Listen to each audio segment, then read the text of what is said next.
चलो, the angle of elevation of the top Q of a vertical tower P Q. P Q करके एक vertical tower है, ठीक है, मान लो ये ग्राउंड है, ओके, और ये पी क्यू करके एक वर्टिकल टावर है, ठीक है, ये क्यू है और ये पी है।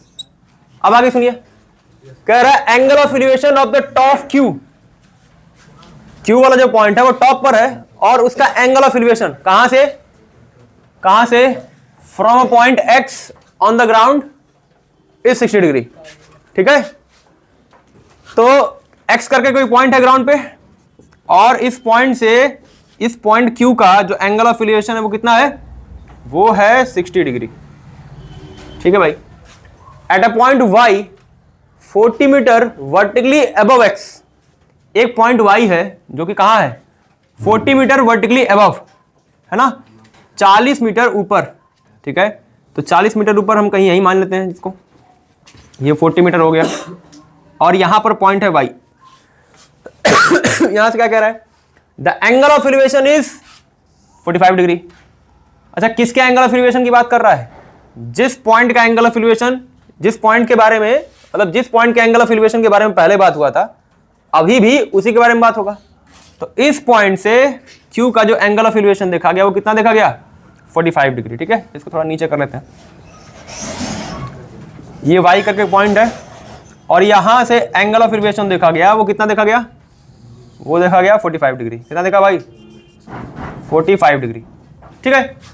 Find the height of the tower, ये बताना हमने, क्या है ये, ठीक है।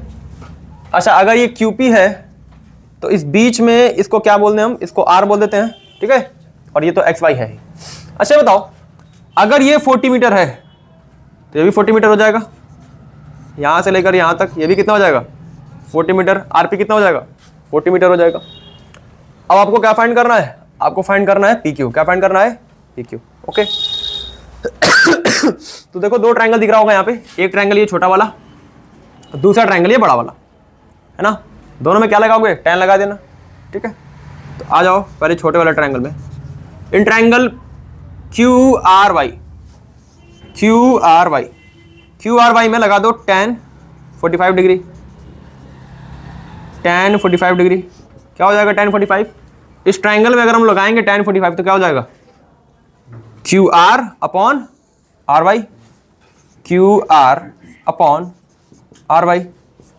tan 45 की वैल्यू क्या होती है, 1 होती है, QR अपॉन RY।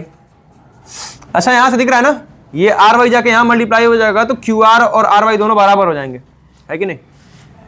तो QR is equal to RY, ठीक है भाई।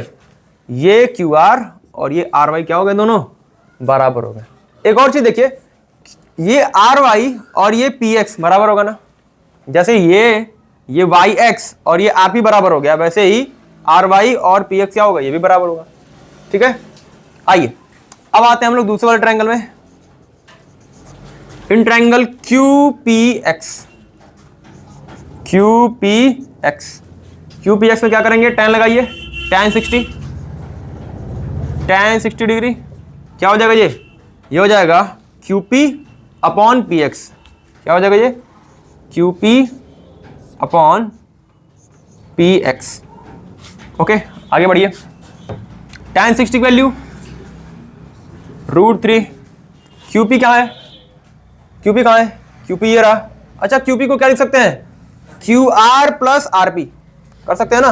ये देखो QP कितना है, QR प्लस RP, है कि नहीं, ओके। ये RP कितना है, ये RP है 40, तो हम क्या लिख देंगे QP को, हम QP को लिख देंगे QR प्लस 40। क्या लिख देंगे भाई, QR प्लस 40, ठीक है। तो QP हो गया QR प्लस 40, नीचे क्या था PX, है ना। अच्छा, PX किसके बराबर है, RY के बराबर है कि नहीं। PX किसके बराबर है, RY के बराबर है, और RY किसके बराबर था, QR के। देखो यहां पर लिखा है मैंने, ये देखो PX को मैंने RY के बराबर बोला है और RY किसके बराबर है, QR के। तो मैं PX को डायरेक्टली QR नहीं लिख सकता हूं, क्या लिख सकता हूं, फिगर पे मत जाओ, फिगर जो है मतलब बन गया है ना, फिगर में कहीं से भी नहीं लग रहा है कि PX जो है वो इसके बराबर है, ठीक है, लेकिन जो हमने रिजल्ट गेन किया है उसके हिसाब से देखो फिर से px किसके बराबर होगा, ry के बराबर होगा, और ry किसके बराबर मिला है, qr के, तो px किसके बराबर हो जाएगा, qr के। बात समझ आ रही भाई, ठीक है। तो यहां पर क्या हो जाएगा, ये हो जाएगा qr। अब देखो हमारा जो इक्वेशन आया उसमें बस एक ही वेरिएबल है कि नहीं, बस एक ही वेरिएबल है। अब आराम से फाइंड कर लेंगे जो करना है हमें। ये qr जाके यहाँ मल्टीप्लाई हो जाएगा, it will be qr√3 equals to qr plus 40, ठीक है। इस qr को इधर लाइए, ये हो जाएगा qr√3 minus qr equals to 40, ठीक है। यहाँ से qr को कॉमन ले सकते हैं आप, ये मिल जाएगा √3 माइनस 1 अपॉन 40। अच्छा, इस √3 माइनस 1 को इधर भेज सकते हैं, तो qr की वैल्यू क्या हो जाएगी, 40 अपॉन √3 माइनस 1। अच्छा बताओ, ये रेशनल नंबर है कि इरेशनल नंबर है, रेशनल है कि इरेशनल है। सर अगर डिनोमिनेटर में इरेशनल पार्ट है तो ये क्या बना, इरेशनल बना। इसको क्या कर देंगे, रेशनलाइज कर देंगे। क्या कर देंगे, रेशनलाइज कर देंगे। रेशनलाइज कैसे करते हैं, तो ये हमने रियल नंबर में सीखा था ना, ये हो जाएगा √3 प्लस 1 और √3 प्लस 1 से ऊपर नीचे आप क्या करेंगे, मल्टीप्लाई कर देंगे, डिनोमिनेटर और न्यूमरेटर दोनों में, ठीक है। अब देखो ये पैटर्न तुमको समझ में आता होगा, √3 minus 1 √3 plus 1, a minus b a plus b का फॉर्मूला बन जाएगा, तो ये मिल जाएगा √3 का स्क्वायर माइनस 1 का स्क्वायर, और ऊपर क्या हो जाएगा, ऊपर हो जाएगा 40 √3 प्लस 1, सॉरी ये ब्रैकेट लगा लो, है ना, ब्रैकेट लगा लो, कोई दिक्कत नहीं, ब्रैकेट लगा लो यहाँ पे, ये हो जाएगा 40 √3 प्लस 1, ठीक है। आगे बढ़ जाओ, ये √3 का स्क्वायर कितना हो जाएगा, 3, और 3 माइनस 1 2 हो जाएगा ना, बोलो भाई, ये 3 हो जाएगा, 3 माइनस 1 क्या हो जाएगा, 2 हो जाएगा। तो qr की वैल्यू क्या आ जाएगी, ये आ जाएगा 40/2 √3 प्लस 1। बोलो भाई ये दिख रहा है, यहाँ तक कोई दिक्कत तो नहीं है, ठीक है। अच्छा ये कैंसिल कर दो, तो qr की वैल्यू क्या हो जाएगी, 20 √3 प्लस 1, ठीक है। अब हमें क्या क्या फाइंड करना था, तो हाइट फाइंड करनी थी हमें pq की, तो pq ये रहा pq ये रहा ना भाई, तो pq क्या है, देखो pq आपका qr प्लस rp, rp की वैल्यू पहले से पता थी, ये हमको पता चल गया, हम pq आराम से निकाल देंगे। pq क्या हो जाएगा, pq है आपका qr प्लस rp, है ना, qr प्लस rp। qr की वैल्यू मिल गई 20 √3 प्लस 1, और rp की वैल्यू क्या है, rp की वैल्यू है 40, ठीक है। तो सॉल्व कर लो, कुछ है ना इसमें, ये 20 √3 हो जाएगा, और ये देखो हो जाएगा 20 × 1 20 हो जाएगा, और ये 40 था पहले से, यहाँ से इन दोनों को ऐड कर दोगे 60 हो जाएगा, 60 प्लस 20 √3, यहाँ से चाहो तो 20 कॉमन ले लेना, तो ये हो जाएगा 20, यहाँ पे 3 आ जाएगा, यहाँ पे 3 आ जाएगा, और यहाँ पर आ जाएगा √3, चाहो तो यहाँ से √3 फिर से कॉमन ले लो, तो ये दिख जाएगा 20 √3 प्लस 1, ठीक है। तो यहाँ पर ले आकर के छोड़ दोगे तब भी आंसर ठीक है, ऐसे कर दिया तब भी आंसर ठीक है, और ज़्यादा कर रहा है मन कर रहा है करने का सॉल्व, तो एक काम करो, यहाँ पर √3 की वैल्यू रख दो, ठीक है। देखो यहाँ पे क्या आया है, ये आया है 60 प्लस 20 √3, हम √3 की वैल्यू अगर रख दें, √3 की वैल्यू क्या होती है 1.732, यहाँ पर रख दें तो जो वैल्यू आएगी उसको उसमें ऐड कर देना, तो काफ़ी एग्जैक्ट वैल्यू आ जाएगी, वैसे भी कर सकते हो। आइए, कह रहा है question, the angle of elevation of an aeroplane from a point on the ground is 45 degree, ठीक है। तो कोई एरोप्लेन उड़ रहा होगा, ठीक है, और हम ग्राउंड से उसको देख रहे हैं, तो एंगल ऑफ एलिवेशन कितना बन रहा है 45 डिग्री, ठीक है। तो ये ग्राउंड मान लीजिए, ठीक है, और ये एरोप्लेन मान लीजिए, और यहाँ से आप उसको देख रहे हैं, तो एंगल ऑफ एलिवेशन कितना बन रहा है, एंगल ऑफ एलिवेशन बन रहा है 45 डिग्री। ये बात हमको समझ में आ रही है, ठीक भाई। आगे, after flying for 15 seconds, 15 second तक वो उड़ता है, ठीक है। The angle of elevation, the elevation changes to 30 degree, तो जो एंगल ऑफ एलिवेशन वो चेंज हो जा रहा है, कितना बन जा रहा है वो 30 डिग्री।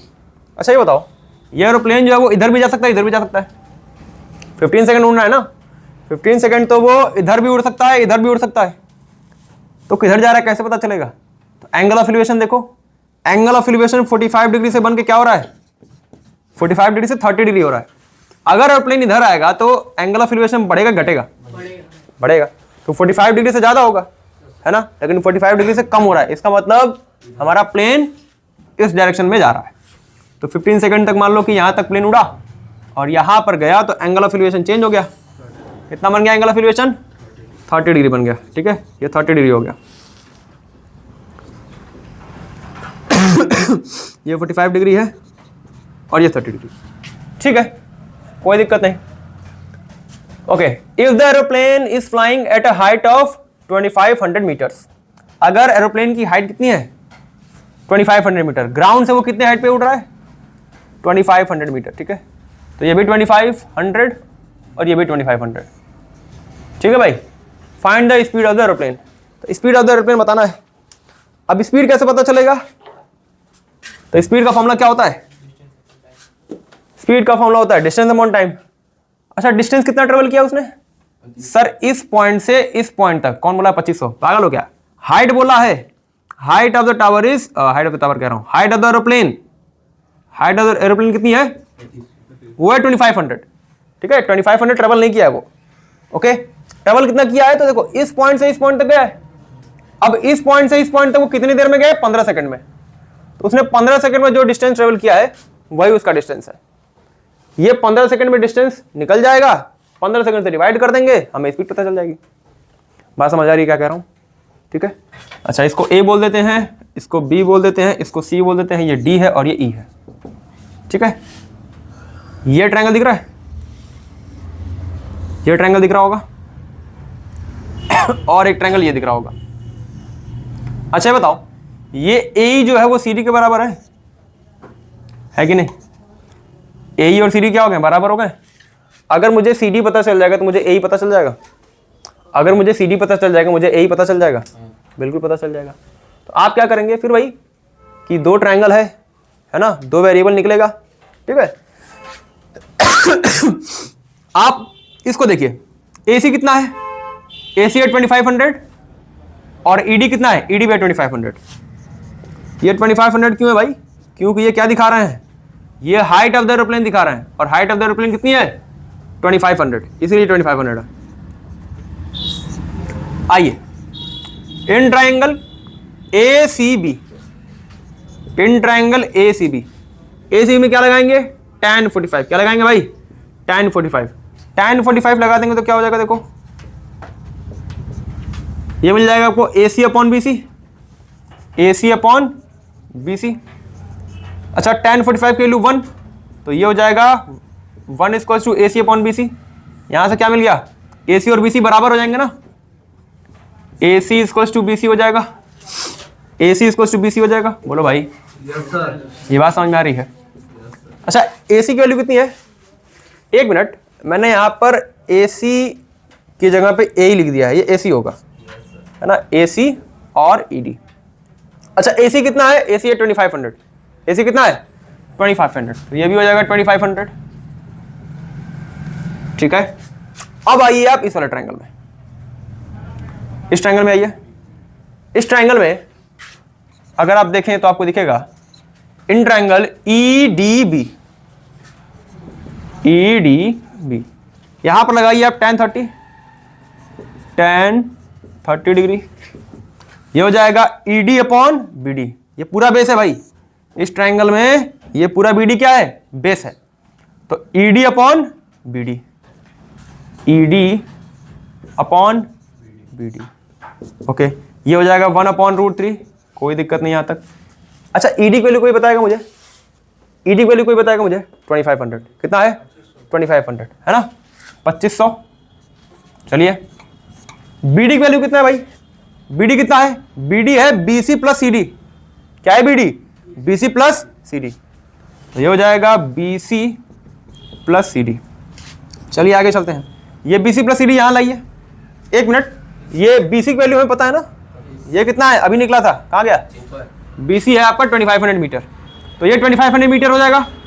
इसको यहां लाइए, 2500 plus C D, 2500 plus C D upon √3 हो जाएगा। और ये 2500 था ही पहले से। अच्छा, रूट 3 वहाँ जाके मल्टीप्लाई हो जाएगा, तो ये मिल जाएगा 2500 plus C D equals to 2500 root 3। ठीक है, आपको सी डी चाहिए ना, आपको ये चाहिए था ए, और ए कब निकलेगा? जब सी डी निकलेगा। तो सी डी की वैल्यू क्या हो जाएगी बताओ? सी डी की वैल्यू हो जाएगी 2500 रूट 3, ये 2500 उधर से आ जाएगा तो क्या हो जाएगा? माइनस 2500। बोलो भाई यहाँ तक क्लियर है? देखो समझो बताओ, इसमें कोई दिक्कत? 2500 कॉमन ले लोगे? आराम से कॉमन ले सकते हैं।